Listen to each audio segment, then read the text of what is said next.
Bonjour à tous. Cette vidéo concerne le cours d'analyse 2 présenté par Sidi Mohamed Doueri, professeur de mathématiques à la faculté des sciences de Rabat. Ce cours est destiné aux étudiants de la filière SMPC, semestre 2. Donc, ce quatrième chapitre est intitulé Fonctions à plusieurs variables réelles, dont nous allons vérifier si les connaissances et les techniques que vous savez faire pour les fonctions d'une seule variable, c'est-à-dire une fonction de R dont R, s'étend et reste valable pour une dimension supérieure. Donc les principales propriétés des fonctions à plusieurs variables auxquelles on va s'intéresser à travers ce chapitre sont les questions de régularité, comme la continuité, la dérivabilité, et aussi leurs conséquences, comme l'étude par exemple des extrémums. Dans les séances, par exemple, on a souvent des fonctions à plusieurs variables. Si on considère les coordonnées d'un point sur une poutre métallique dans l'espace 3D, eh bien, c'est une fonction à trois variables. On aura une fonction de x, de y et de z.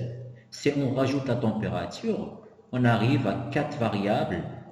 Et vous voyez qu'on a obtenu très facilement des fonctions de plus d'une seule variable.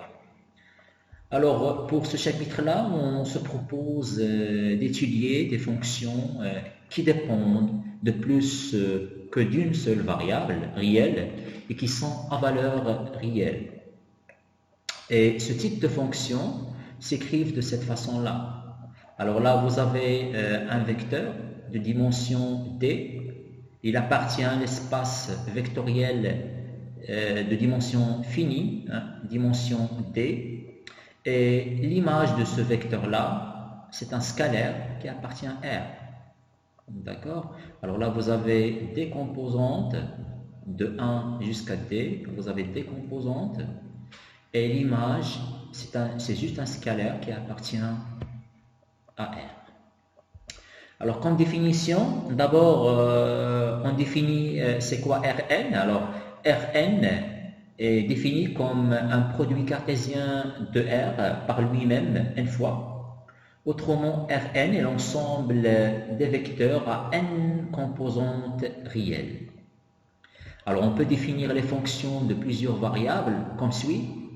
Vous avez une fonction sur un ensemble qui est contenu dans Rn, un espace vectoriel de dimension n, et l'image de tout vecteur dans Rn est un scalaire qui appartient à l'espace R.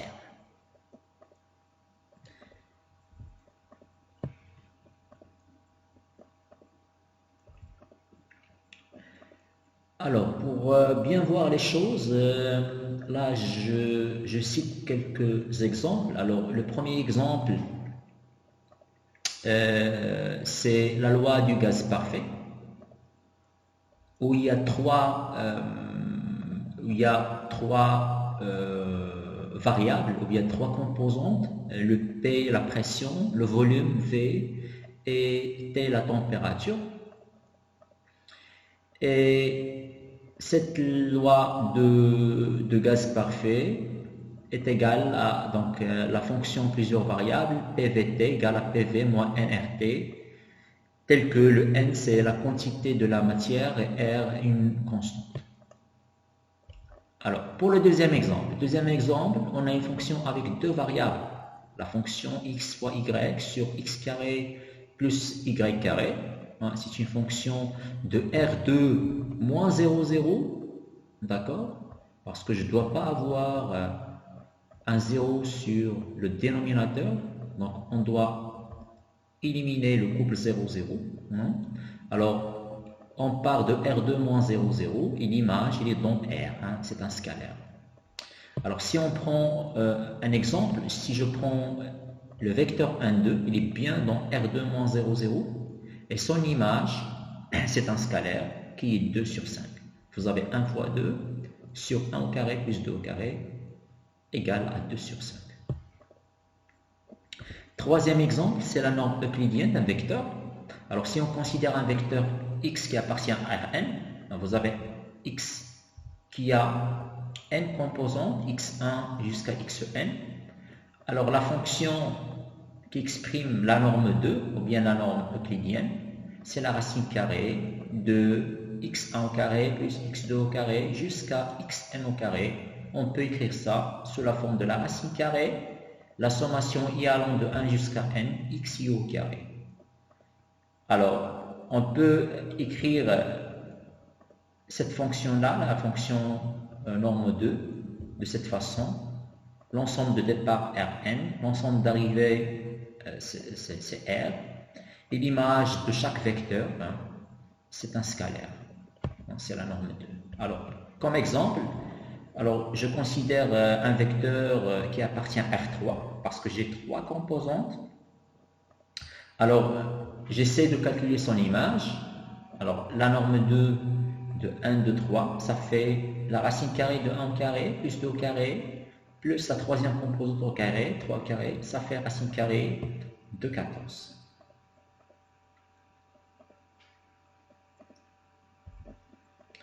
Alors, bien sûr, on peut généraliser de façon naturelle les fonctions de Rn vers R en introduisant des fonctions de Rn vers un espace vectoriel de dimension supérieure strictement à 1, par exemple à Rp. D'accord? Et là, donc, vous constatez ici pour l'écriture de ce type de fonction que l'ensemble de départ, c'est un espace vectoriel de dimension n. Vous avez x1 jusqu'à xn. Et même l'ensemble d'arrivée, ou bien l'image, c'est aussi un vecteur constitué de p éléments, ou bien de p composantes.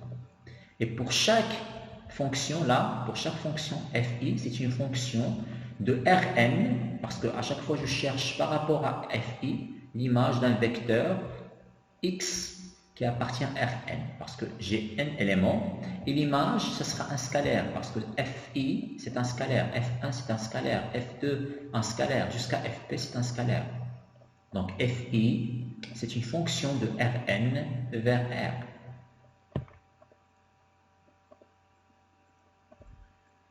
Passons maintenant à la notion de la limite. Alors, soit xn, une suite d'éléments de Rp, et A, un vecteur aussi appartient à l'espace vectoriel Rp, on dit que la limite n tend vers plus l'infini de xn égale à A, si seulement si, quel que soit epsilon supérieur à 0, il existe un n qui appartient à l'ensemble de n, tel que petit n supérieur ou égal à grand n, implique que la norme de xn-a inférieure ou égale à epsilon. Alors là, on peut définir la convergence d'une suite exactement de la même façon dans Rn que dans R, en remplaçant simplement la valeur absolue par une norme. D'accord?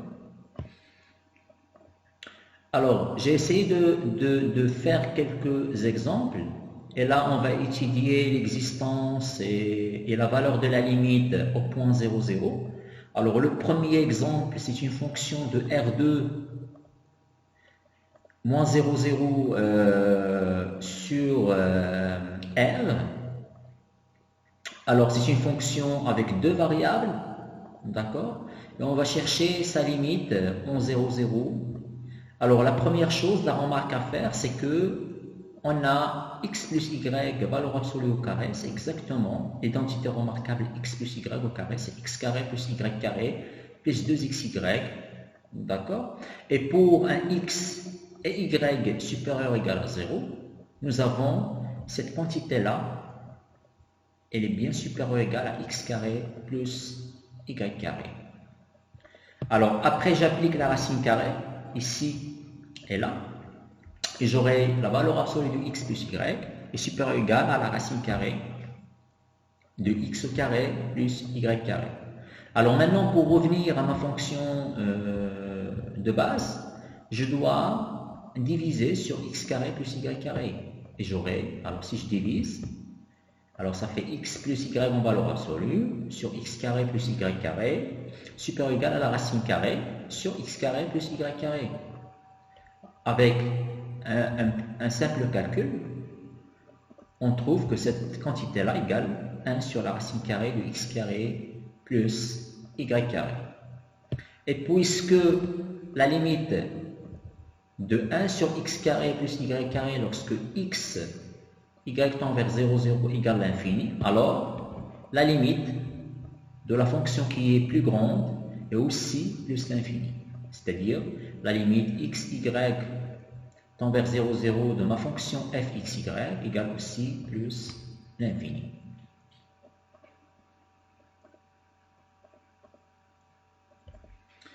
Deuxième exemple, toujours le même objectif, c'est-à-dire on cherche l'existence et la valeur de la limite au point 0, 0. Cette fois, on a une fonction x3 fois y3 sur x carré plus y carré, définie sur R2 moins 0, 0 dans R. Donc j'ai deux variables x, y. Alors on fait une petite remarque, c'est que on a la valeur absolue de x moins la valeur absolue de y au carré supérieur ou égal à 0. D'accord? Après, on essaie de développer ça. Identité remarquable, a moins b au carré, c'est a carré plus b carré moins 2ab. Alors là, ça fait x carré plus y carré moins 2, la valeur absolue de x fois la valeur absolue de y. Mais pour tout x et y, on a toujours la valeur absolue de x fois la valeur absolue de y égale la valeur absolue de x fois y. D'accord? Alors maintenant, je vais essayer de mettre ce terme-là de l'autre côté. Et j'aurai cette écriture, x carré plus y carré, supérieur ou égal à 2 fois la valeur absolue de x fois y. Après, je cherche l'inverse. D'accord? Ça fait 1 sur x carré plus y carré, inférieur ou égal à 1 sur 2, la valeur absolue de x fois y. Maintenant, je veux revenir à ma fonction de base, mais en appliquant la valeur absolue. Alors, la valeur absolue de f, x, y, bien sûr ça, c'est supérieur ou égal à 0. Et là, elle est inférieure ou égale, d'après cette écriture-là, je vais multiplier par la valeur absolue de x3, y3, d'accord? Et en même temps, je vais, sur le numérateur ici, numérateur, je vais factoriser par x carré, y carré. X carré, y carré, c'est positif, donc ce n'est pas la peine de mettre la valeur absolue. Qu'est-ce qui va rester? Il va rester juste la valeur absolue de x fois y. Et on va simplifier là en haut la valeur absolue de x fois y. Et en dénominateur, la même chose. Et on obtient x carré fois y carré sur 2. Et alors, la limite x, y tend vers 0, 0 de x carré, y carré sur 2, c'est clair que c'est 0. Et ça implique que la limite de ma fonction, parce que là c'est supérieur ou égal à 0, là c'est 0 aussi, la limite de, lorsque x, y tend vers 0, 0, de ma fonction f, x, y égale à 0. Donc, sans surprise, on retrouve presque les mêmes, c'est-à-dire on trouve les mêmes propriétés de base que pour la limite d'une suite réelle. Donc, les mêmes techniques pour R, vous pouvez l'utiliser pour les fonctions plusieurs variables.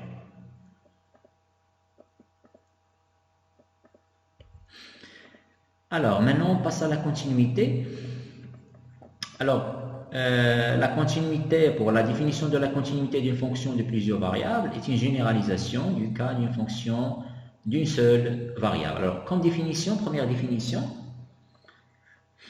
alors, soit f, une fonction de E, de l'ensemble E qui est contenu dans Rn, dans R, f est contenu en A c'est un vecteur aussi, qui appartient à Rn, si seulement aussi la limite x tend vers A de f de x égale f de A.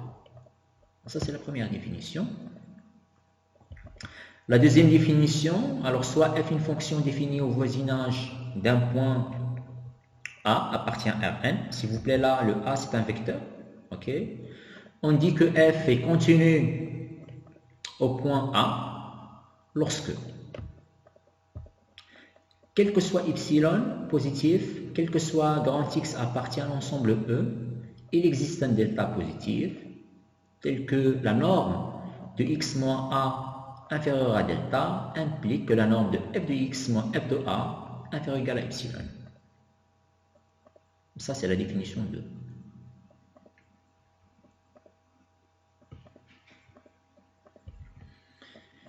Alors, comme remarque, alors pour cette remarque-là, premièrement, on va considérer deux voisinages. Alors, grand W, c'est le voisinage de A. Autrement dit, c'est le voisinage de A appartient à l'ensemble de départ. Et grand V, on va considérer un deuxième voisinage, grand V, c'est le voisinage de l'image de A, de F de A. Donc, vous avez grand W, c'est le voisinage de A, et grand V, c'est le voisinage de... Le grand V, c'est le voisinage de F de A, de l'image de A. Alors, n'importe quel élément de grand W, d'accord, n'importe quel élément de grand W, bien sûr, le grand W, c'est un voisinage de A. Et avec la condition, et si F est continu, donc impérativement, F de ce petit W, il va être dans grand V. Le F de petit W appartient à grand V. Alors, F est continu en A si seulement si, pour tout voisinage grand V de F de A, il existe un voisinage grand W de A tel que, quel que soit petit W appartient à grand W, F de petit W appartient à grand V.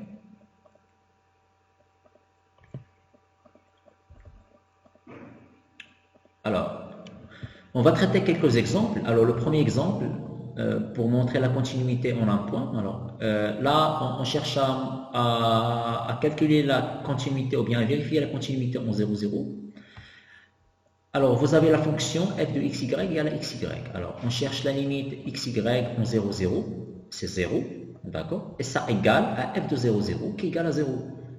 D'accord? Donc, f, c'est une fonction qui est continue au point 0, 0.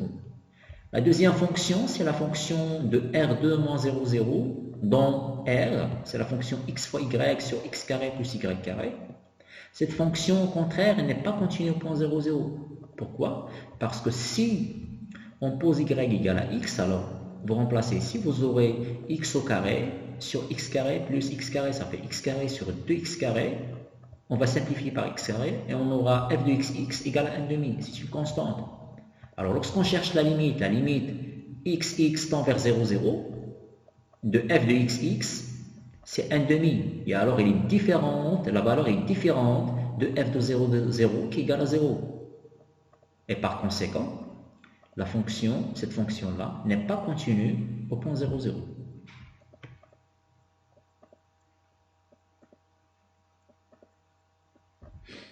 Deuxième exemple.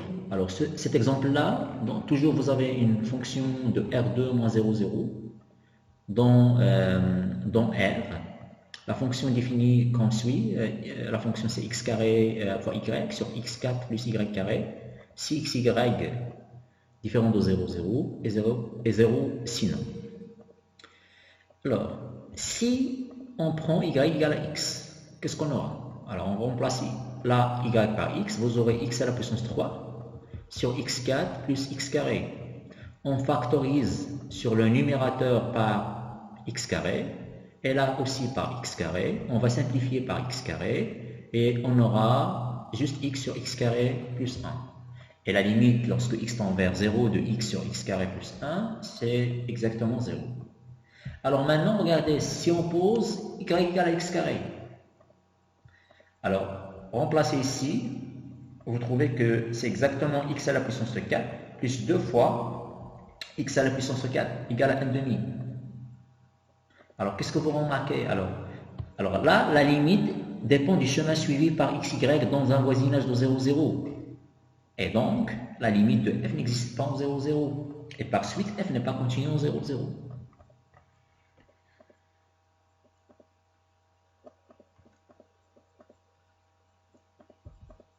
Alors, définition. Alors, ici, on va donner la notion de la I en fonction partielle. C'est très important. D'accord? Alors, soit f, une fonction définie sur un ensemble T contenu dans l'espace vectoriel Rp dans R. Et on va considérer un vecteur x0, x01 jusqu'à x0p qui appartient à T. Alors, pour tout i allant de 1 jusqu'à p, on appelle la ième fonction partielle de f en x0 la fonction. Alors là, cette fonction-là qu'on appelle la ième fonction partielle en x0, qu'est-ce que je fais? Alors, je vais remplacer toutes les composantes par les valeurs de x0, sauf la ième position. Ça, c'est la ième position. Là, c'est la position i-1. Là, c'est la position i. Là, c'est la position i plus 1. Alors, sur la position i, je garde alors la variable x. Mais le reste, toutes les composantes prennent les valeurs du vecteur x0. D'accord? Alors, on prend un exemple. Si vous avez par exemple x0 égale à 0, 0, 0. Là, je parle de R3. Hein? Je travaille sur R3 dans R. Donc, la fonction là, si je cherche la deuxième fonction partielle, c'est-à-dire f de x02, qu'est-ce que je ferai? Je vais donner pour la deuxième position x et le reste, c'est-à-dire les deux composantes qui restent prennent les valeurs plutôt de x0, c'est-à-dire 0, 0. Et j'aurai f de x02 égale f de 0, x et 0.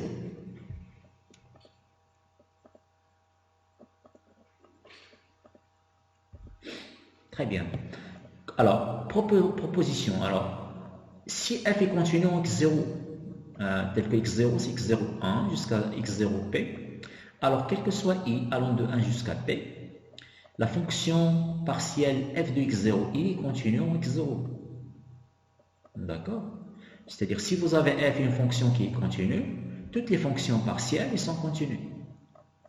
Alors, mais la question maintenant, est-ce qu'on a la réciproque? C'est-à-dire, si vous avez la continuité de toutes les fonctions partielles, hein, est-ce qu'on a la continuité de f en x0? Si vous avez la continuité de toutes les fonctions partielles en x0, est-ce que nous avons la continuité de f en x0?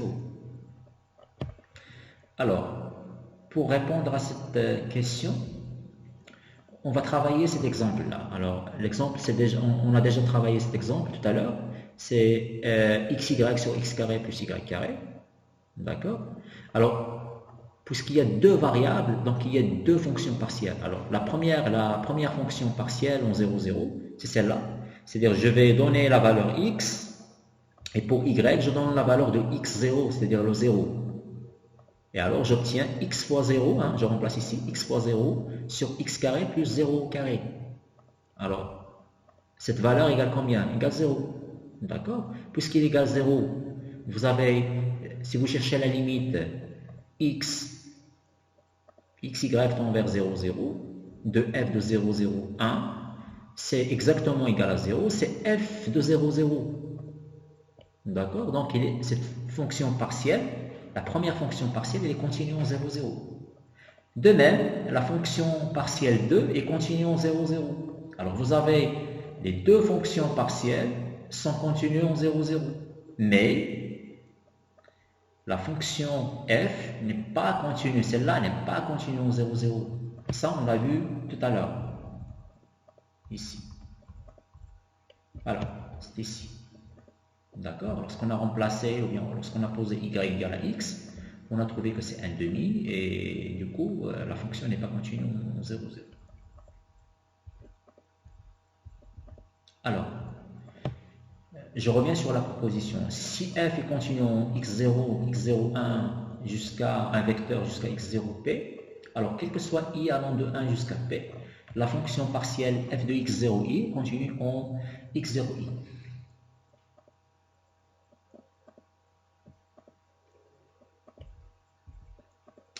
Proposition. Alors, on considère l'un de scalaire qui appartient à R et deux fonctions f et g continues de E dans Rn. Alors, premièrement, la fonction lambda f plus mu g est continue sur E. 2, la fonction f fois g est continue sur E. Si de plus g ne s'annule pas sur E, alors f sur g est aussi continue. Troisièmement, f est dite continue sur une partie E contenue dans Rn, si seulement si elle est continue en tout point de E. F est dite continue sur une partie E de Rn, si seulement si elle est continue en tout point de E. Corollaire. Ce corollaire est très important. Toute fonction polynomiale sur Rn est continue. Plus généralement, toute fraction rationnelle dont le dénominateur ne s'annule pas sur un domaine E de Rn est bien définie et continue sur ce domaine.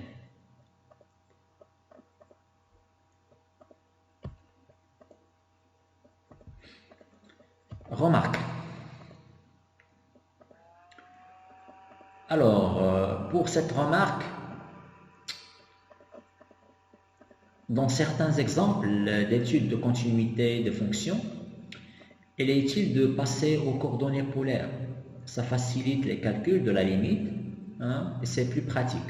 Alors, souvent, c'est pratique d'utiliser les coordonnées polaires pour étudier la continuité, car la condition sur deux variables, x, y, devient une condition sur une seule variable seulement, r tend vers 0. Alors là, s'il vous plaît, si vous voulez obtenir le r, il suffit de mettre là x au carré plus y carré, c'est égal à r au carré cos θ au carré plus r carré sinus θ au carré. Après, je factorise par r carré, et j'aurai r carré facteur de cos carré de θ plus sinus carré de θ. Et cos carré plus sin carré, c'est 1. Il va rester juste r carré égal à x carré plus y carré. Et alors, r, c'est la racine carrée de x au carré plus y au carré.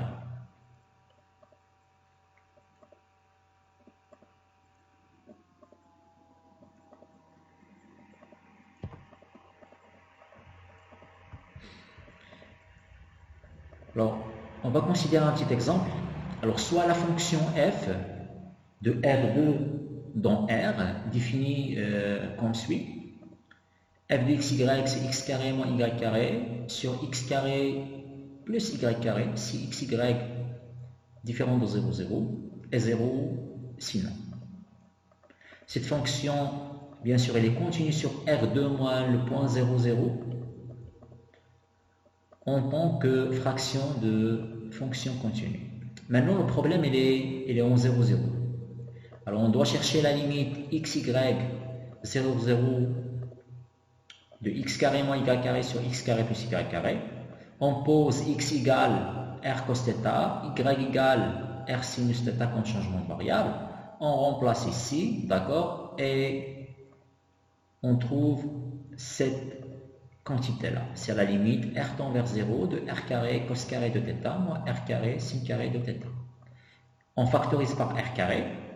Après, on simplifie par r carré. Qu'est-ce qui va rester? La limite r tend vers 0. Donc, cos carré θ, sin carré θ. J'ai la limite r tend vers 0. Mais j'ai plus de r sur l'expression.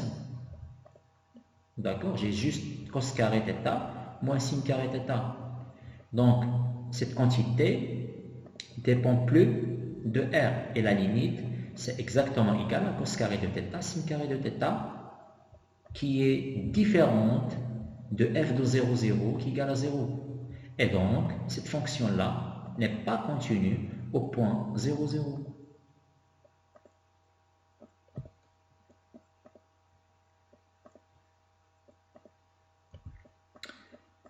Deuxième exemple, toujours pour vérifier la continuité au point 0, 0. Là, je considère une fonction de R2 moins 0, 0 dans R avec deux paramètres P et Q. D'accord? Alors, la première chose, on va vérifier bien sûr la continuité au point 0, 0. Alors, on opte pour les coordonnées polaires, un changement de variable. X égale à R cos θ, Y égale à R sin θ. Alors, je mets la valeur absolue à ma fonction, hein, la valeur absolue de fxy égale exactement, là je remplace x par r cos θ, y par r sin θ. Et j'aurai r à la puissance p cos θ de p multiplié r à la puissance q sin θ q sur r carré. Je fais monter le r carré au numérateur et j'aurai ça égal la valeur absolue de r à la puissance p plus q moins 2 multiplié cos θ à la puissance p multiplié sinus θ à la puissance q. Sachant que cos θ en valeur absolue est inférieur ou égal à 1 et sinus θ en valeur absolue est inférieur à 1. Et donc, on peut majorer cette quantité-là par r à la puissance p plus q moins 2. Et donc, nous, qu'est-ce qu'on cherche? On cherche à ce que cette quantité-là, elle tend vers 0 lorsque r tend vers 0 pour avoir la continuité. D'accord? Parce que j'ai f de 0, 0 égale à 0. Je dois tendre cette quantité-là vers 0 lorsque r tend vers 0. Alors, pour avoir cette valeur-là, c'est-à-dire la limite r tend vers 0 de r à la puissance p plus q moins 2 égale à 0, ça est équivalent à dire que p plus q moins 2 est supérieur strictement à 0. D'accord? Alors la limite de r à la puissance p plus q moins 2 égale à 0 lorsque r tend vers plus l'infini est équivalent à p plus q moins 2 supérieur strictement à 0. Ainsi, la limite, dans ce cas-là, la limite, lorsque x, y tend vers 0, 0 de f x, y égale à 0 égale à f de 0, 0. Et donc, f est continu en 0, 0. Mais bien sûr, avec cette condition, p plus q moins 2 supérieur strictement à 0.